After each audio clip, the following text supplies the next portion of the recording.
राजनीतिक दल और नेता हैं, अगर उनको लगता है सही में उनके पास प्रमाण है या उनके पास साक्ष्य इस बात का है कि ईवीएम में हेराफेरी हो रही है, तो उन्हें उस बात का सिर्फ प्रेस वार्ता में विरोध नहीं करना चाहिए। उन्हें ये कहना चाहिए, सारे राजनीतिक दल जो विपक्ष में हैं, अगर वो घोषणा कर दें कि भाई जब तक ईवीएम नहीं हटेगा तब तक हम लोग चुनाव नहीं लड़ेंगे, तब तो उसको सीरियसली कोई लेगा।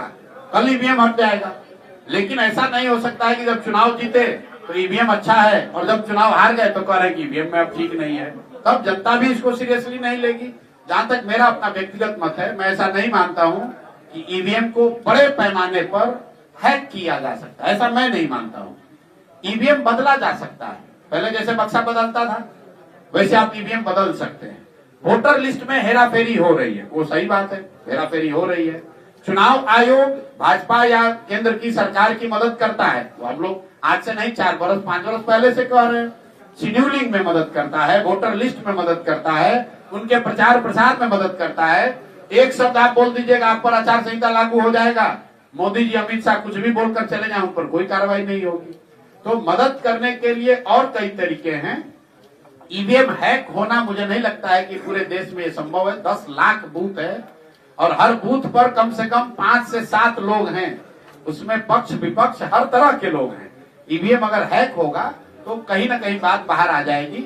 एक जो बात लोग चिंता की जरूर कहते हैं कि ऐसा कैसे होता है कि जब भी माल फंक्शन का कोई रिपोर्ट आता है ईवीएम का, तो उसमें से कमल का ही बटन क्यों दबता हुआ दिखता है। आप इसमें कंस्ट्रक्टिव सुझाव चाहते हैं तो इलेक्शन कमीशन जो गलती कर रहा है कि जिस दिन वोट होता है उसमें फॉर्म 17, 18, 19 को उनको जारी करना चाहिए 24 घंटे के अंदर, वो नहीं कर रहे हैं। जब वोटिंग हो जाती है, ईवीएम सील होते समय एक फॉर्म बनता है, फॉर्म 20 जो है वो काउंटिंग के बाद बनता है, 19 वोटिंग के बाद बनता है।